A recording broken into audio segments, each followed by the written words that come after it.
energy. I ask myself that question all the time. Thank you, Gary. Let's give him some love.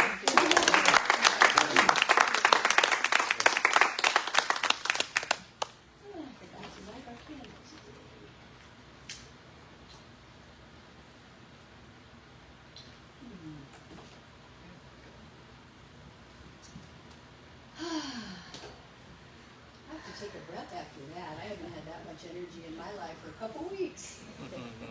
Oh, boy. We love you, Suzanne. Thank you. Thank you. So today my talk is Divine Crossroads, or Down the Rabbit Hole. And it's always our choice, isn't it? And I want to thank Reverend Greta Shachita, a ministerial friend of mine who inspired me with this idea that I'm going to talk about today. Because as we are all navigating a deep loss in our community, and I am personally, as you know, and our world seems a bit chaotic, have you noticed? It makes me think that we dropped into that rabbit hole. And that we're living in Wonderland right now, or more like Never Never Land, that nobody really wants to be in. Sometimes it feels like nothing makes sense. Anybody? And what to do? It can be a disorienting space. It's interesting that that's what the sheriff's chaplain said to me when they informed me of Rex's passing. He said, you're going to be disoriented in your grief. And I know we all are experiencing that in some way. So I found some odd familiarity in the story of Alice in Wonderland. And Alice followed a white rabbit down a rabbit hole and found herself in a completely different reality. Do you remember that? Mm-hmm. So you might not remember, but Lewis Carroll wrote the story. And he wrote it in 1865. Wow. He was an English writer, mathematician, logician, photographer, and an Anglican deacon. Oh. Wow. He wrote that in 1865, and I just remember that Ernest Holmes was born in 1887. So I bet Ernest Holmes read that book. His mom read it to him. So there's some famous quotes from Alice. She said, if I had a world of my own, everything would be nonsense. She said, curiouser and curiouser. She said, I was just giving myself some good advice. And beneath the absurd humor, I think there's recurring themes about reality, identity, time, and consciousness. Since the story itself is framed as a dream, some interpretations I've heard see Wonderland as the unconscious mind, symbolic inner reality, or a liminal state between rational order and chaos. I think Wonderland often works like a parody of logical systems. If you remember the story, arguments collapse, categories blur, cause and effect become unstable, and the metaphysical implications are that rational systems may contain hidden absurdities when applied mechanically to lived reality. Doesn't this make the story strangely modern?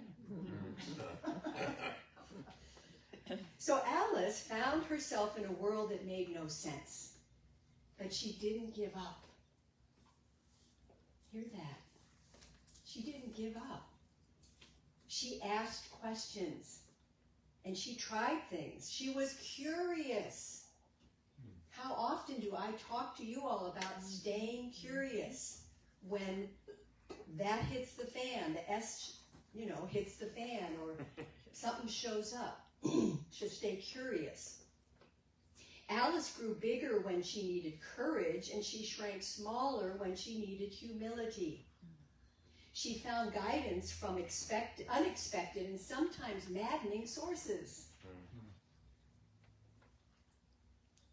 Today, I feel like I'm standing at a crossroads, not knowing which way to go. How about you? I know some of you are at a crossroads. We always are at a crossroads, but some of you are considering different jobs, relationships, health issues, right? I want peace, and I know you want peace. I want rest, renewal, and joy, and I know each of you wants that as well. So thank goodness for our spiritual practices and our faith in the divine. I know for me, it has served me really well as I ride the waves of grief. And boy, are they waves. So in Alice's world, things constantly shift. Size changes, logic reverses itself, time becomes strangely odd, and rules mutate without warning. And this can be read as a challenge to the assumption that reality is fixed. And Alice tried to impose ordinary logic on Wonderland, but that world refused to cooperate. Do you remember the characters? The white rabbit. That was an anxious rabbit that Alice followed down the hole. And that rabbit was always worried about time and being late.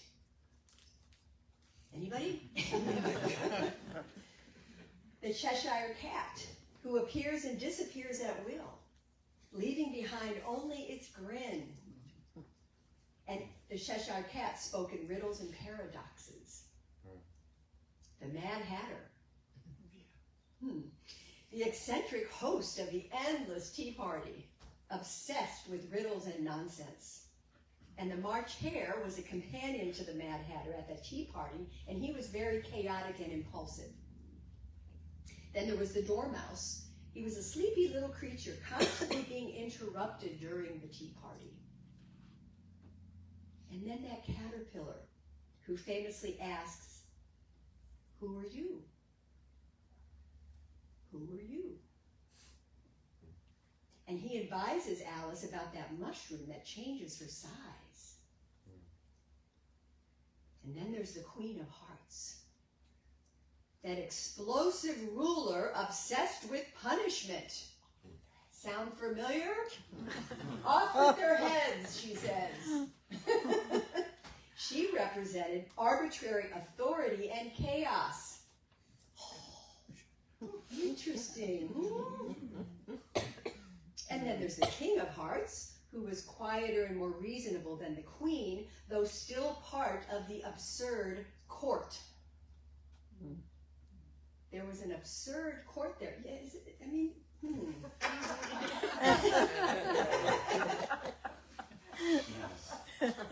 Need I say more?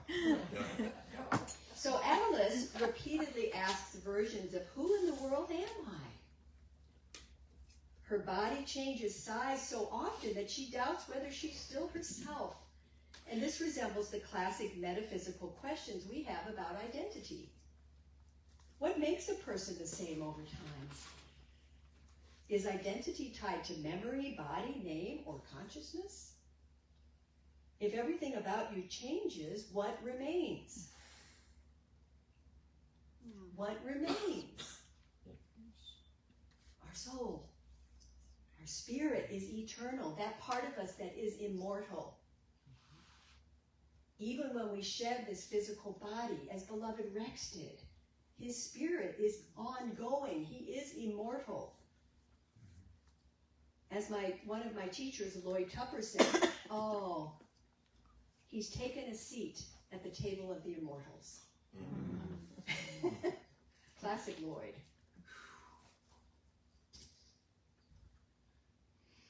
And as we can each be at a crossroads, when we open to our inner guidance, then we can be open to receive a divine idea, a new thought, to support us through challenges.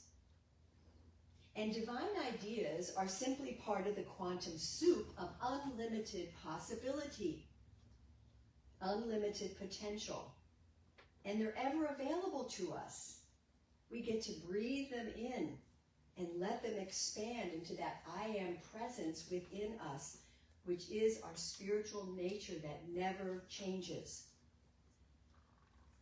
The caterpillar asks Alice, "Who are you?" Well, divine ideas provide the answer. I am a divine idea in the mind of God. Woo! You each are a divine idea in the mind of God. Whether you know it or not, and whether you believe it or not, you are. Let's say that. I am a divine idea in the mind of God. I am a divine idea in the mind of God.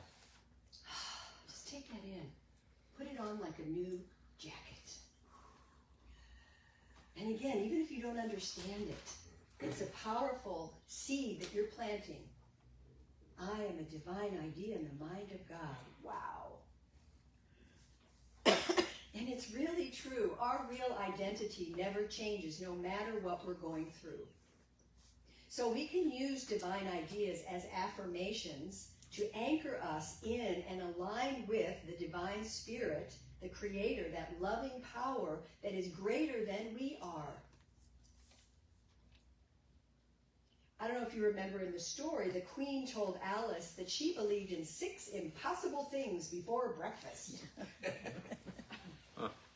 What if we had seemingly impossible things we could believe in every day? So Alice found a golden key that helped her open locked doors. And I think that divine ideas or our divine connection are the golden keys that open the doors for us.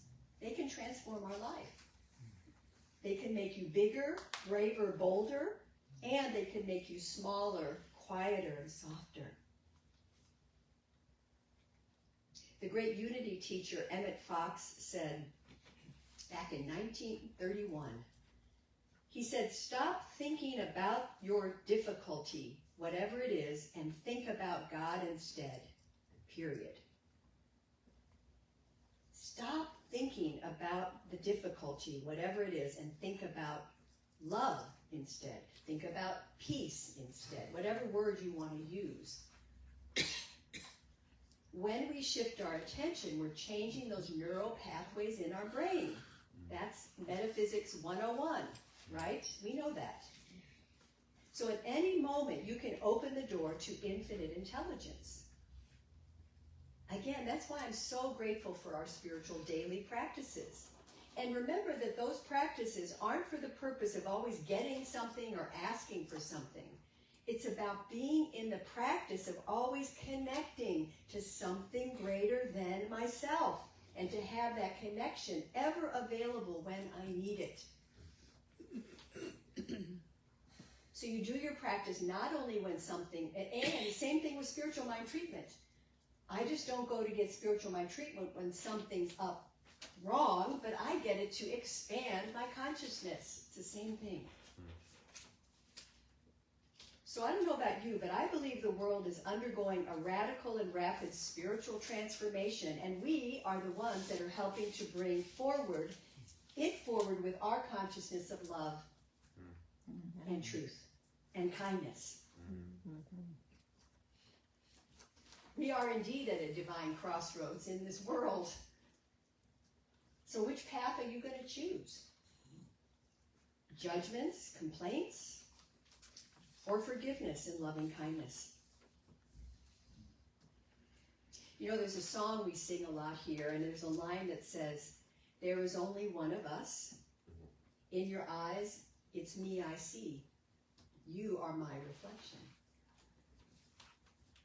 And you know, there's many ancient wisdom teachings about judgments having more to do with us than the person we're judging. It's really hard to remember that, though, when somebody really bugs you. And our teaching invites us to embrace the judgment and let it teach us what we need to forgive and accept in ourselves.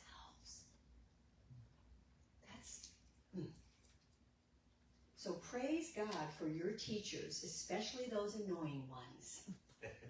Thank them for showing you that you have to notch it up your love quotient. Wow. And I know we all have a few of those people in our lives, maybe. So I have some practical ways we can affirm our spiritual identity that support us in this thing called life. So have you ever felt overwhelmed by the news and social media? Never. So this is when you can practice the love prayer, which we did all of April here. And if you aren't familiar with that, there are a few copies on the green paper over there. It's basically calling upon our higher mind to accept and bless and send loving kindness to anything we observe in front of us that we are upset with. Or there's also the great Ho'oponopono prayer. I'm sorry. Please forgive me. I love you. Thank you. Repeat after me. I'm sorry. I'm sorry. Please forgive me. Please forgive me. I love you. I love you. Thank you. Thank you. In the Buddhist tradition, they say you are the sky. Everything else is just the weather.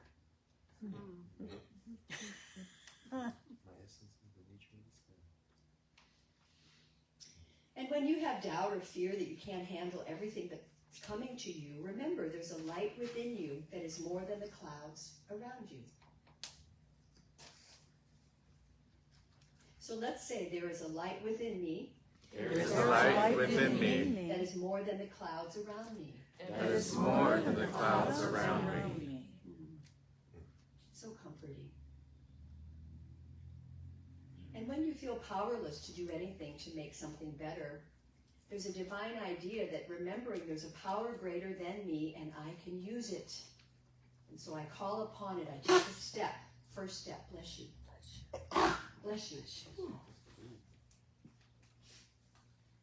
I choose to experience and express the power of divine love and guidance.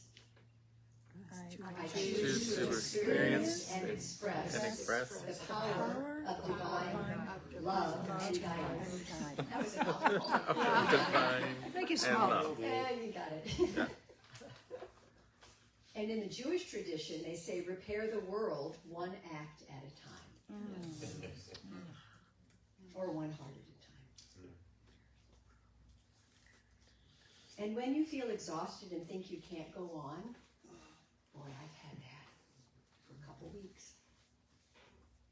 I remember the stop, the little cards I handed out. There's probably some over there. I'd like you to do this with me. S, stop whatever you're doing. Just Stop whatever you're doing. You don't have to say this. Oh. T, take a deep cleansing breath.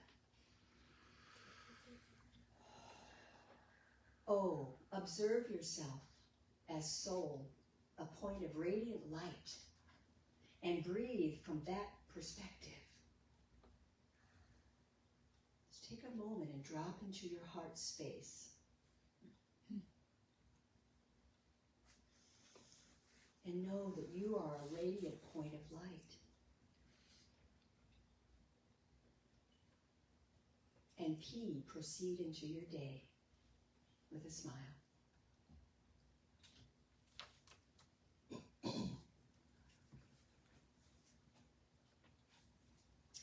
I give myself permission to rest and restore my body, mind, and spirit. I give myself permission to rest and restore my body, mind, and spirit. Remember, rest is not a weakness.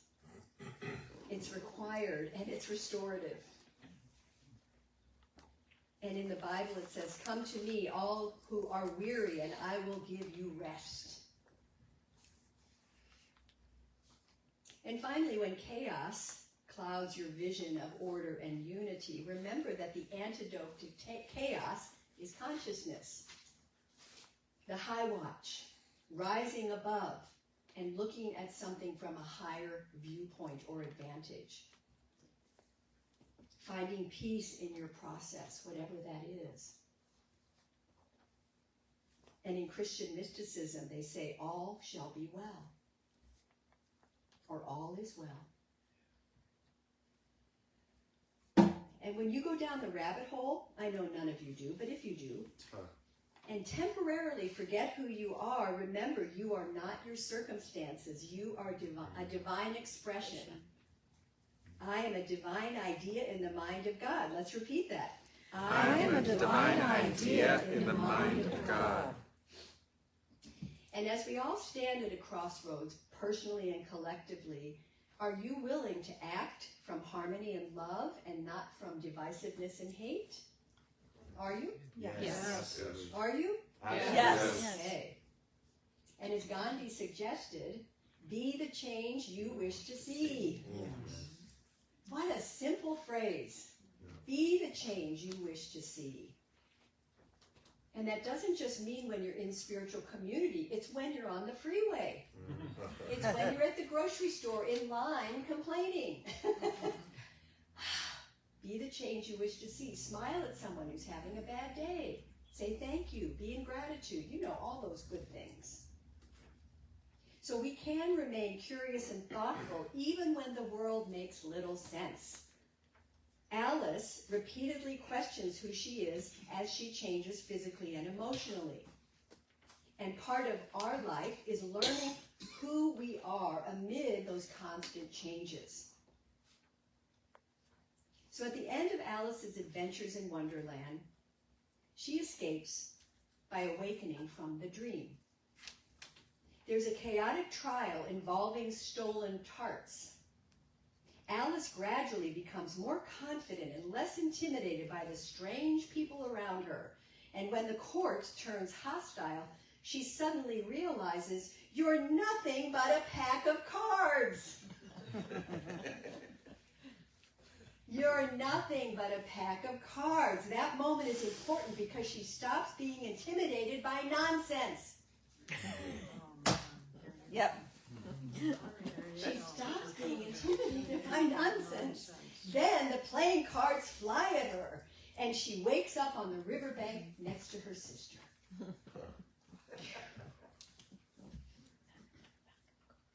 I think we should have movie night and watch this movie. I think we will. So, some good advice is don't surrender your judgment to chaos, pressure, and intimidation.